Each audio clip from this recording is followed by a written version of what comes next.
lumineuse, l'archétype du battleur incarne l'inutilité.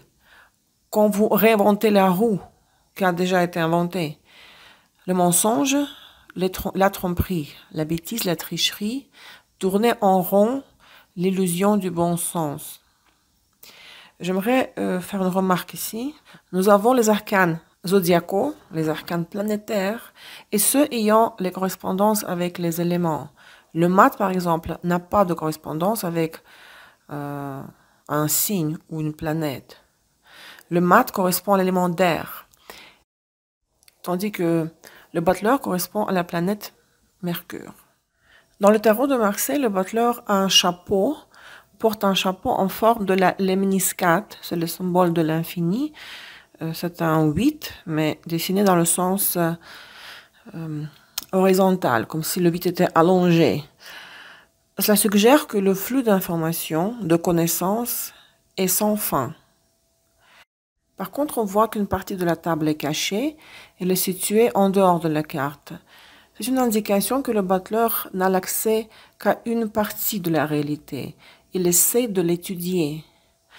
En d'autres mots, nous pouvons dire ici que peu importe combien que nous sachions, peu importe ce que nous comprenions, il y aura toujours quelque chose qui restera inconnu. Donc, le symbole de la lemniscate, l'infini. Le battleur tient un bâton, le symbole de l'énergie infinie. Nous avons ici le bâton chez le mat, n'est-ce pas, comme le symbole de l'énergie, du feu. Mais le mat brûle de désir. Du désir qui peut être momentané. Il peut disparaître très rapidement. Après quoi, elle aura un nouveau désir. Le battleur tient le bâton dans sa main, dans la main qui est levée. Donc le battleur met l'accent sur le détail que je veux quelque chose de concret et je cherche des moyens de réaliser ce désir, de satisfaire certains désirs, un certain besoin. D'un autre côté, le battleur est aussi un jongleur. Il peut jouer librement avec son monde intérieur, avec ses propres émotions, ses sensations. Il peut faire semblant de ressentir une telle ou telle émotion. Dans le négatif, cela peut être une personne qui joue aux sentiments, aux émotions, qui sait où et quand exprimer la bonne émotion. Ici, le logos, la rationalité entrent dans leur pouvoir. La main droite est levée et la main gauche est dirigée vers le bas. Ce qui est en haut est égal à ce qui est en bas. C'est la loi hermétique. Cela est également souligné par les fleurs dessinées en bas et en haut de la carte. Ce qui est à l'intérieur est égal à ce qui est à l'extérieur. L'aspect négatif du battleur se manifeste quand les connaissances suprêmes se transforment en un système sans vie. Dans l'ensemble, tout l'ésotérisme moderne se trouve sous l'influence du battleur inférieur. Lorsqu'on nous propose des pilules magiques, méditez sur la lumière et tout ira bien. L'essentiel est que ça soit rapide et efficace. N'oubliez pas que nous avons un magicien devant nous. Et sa tâche est d'attirer notre attention. Et plus vite il montre ses tours, moins nous avons de chances de comprendre ce qui se passe réellement. L'auteur, l'artiste peintre de ce jeu, qui a travaillé avec Aleister Crowley, Frieda Harris, a représenté le battleur de manière très intéressante ici. On dirait qu'autour de lui, il y a des fils d'informations. On peut imaginer, on peut supposer que le battleur touche ces fils qui émanent un certain son. Il essaye, il expérimente littéralement. Voilà, je touche à ce fil-là, je touche à un autre fil.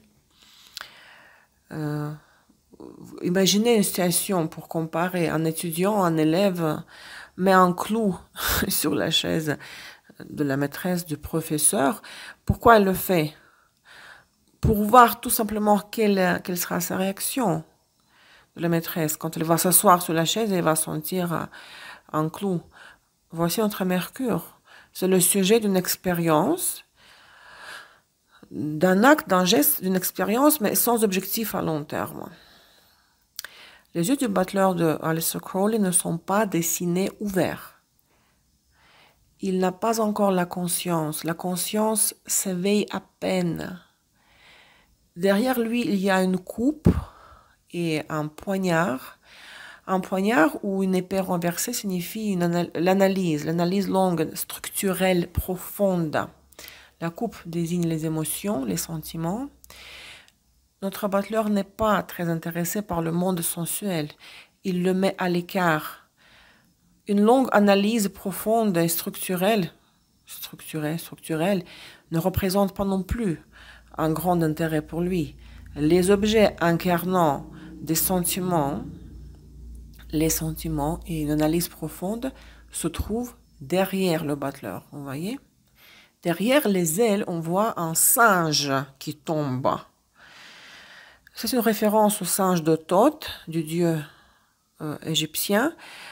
D'un côté, d'un autre côté, le singe est le symbole de son origine animale, de l'origine animale du battleur, qui prévalait chez le mat.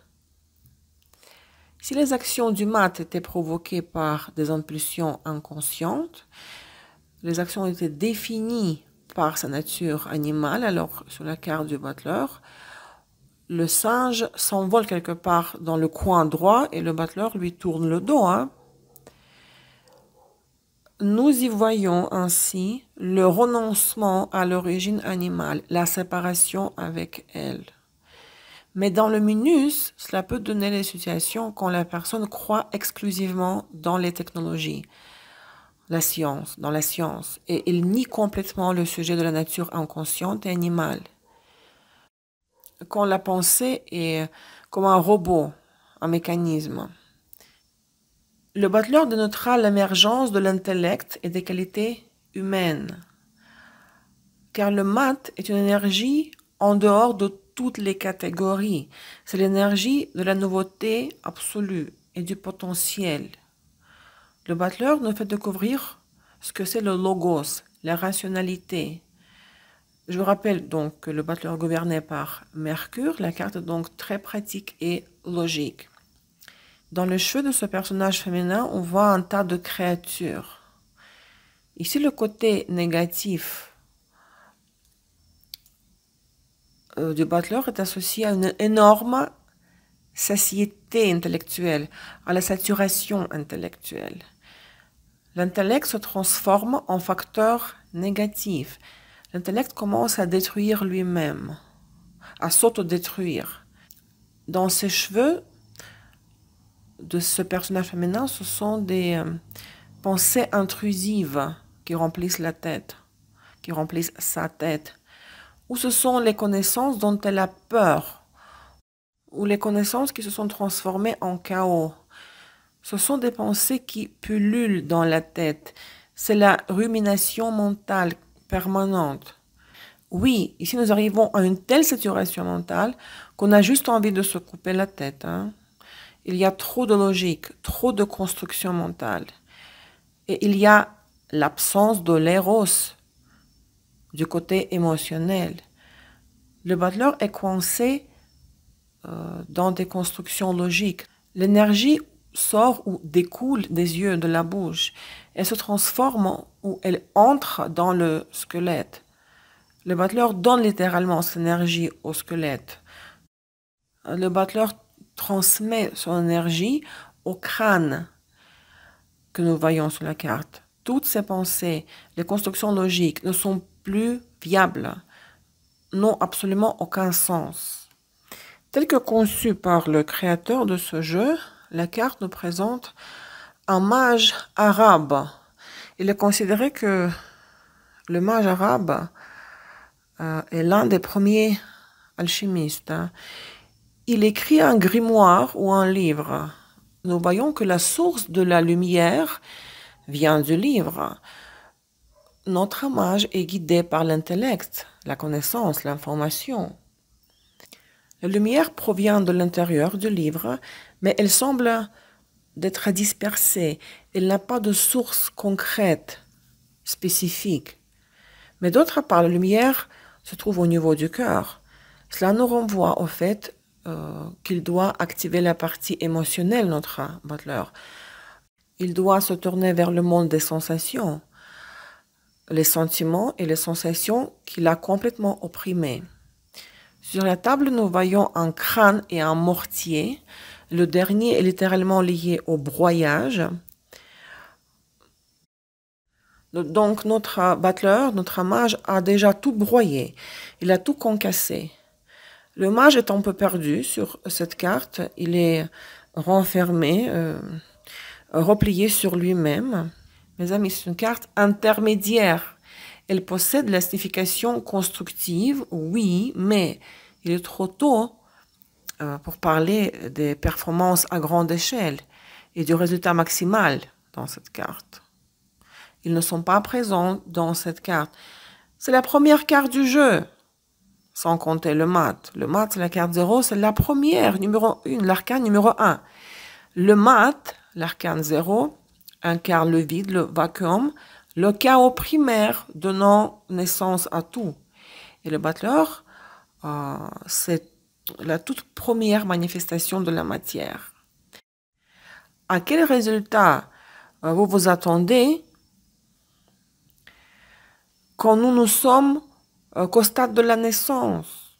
Il vient de naître, le Butler. En réalité, la signification de la carte, le Butler, va plus dans la direction du magicien. Je l'ai dit au début, le Butler n'est pas le mage qui transforme la réalité et qui change le destin. C'est un magicien illusionniste. L'ancien nom de la carte était le magicien ou le jongleur. Car le magicien, de profession, c'est quelqu'un qui crée l'illusion qu'il contrôle la réalité, mais il ne la contrôle pas. Il essaye seulement de le faire, ou il fait semblant de la contrôler, donc il est un peu tricheur. Une remarque aussi intéressante, c'est que nous avions deux types d'alchimistes, les alchimistes introvertis et les extravertis. Les alchimistes introvertis, c'était ceux qui avaient finalement, à un moment donné, inventé la chimie et la physique. Et les alchimistes introvertis étaient engagés dans l'alchimie spirituelle. Et justement, l'arcane, le Butler, représente un alchimiste extraverti, appartenant à cette catégorie d'alchimistes qui essayaient d'obtenir l'or ou de l'or véritable à partir du plomb, qui faisait des vraies expériences.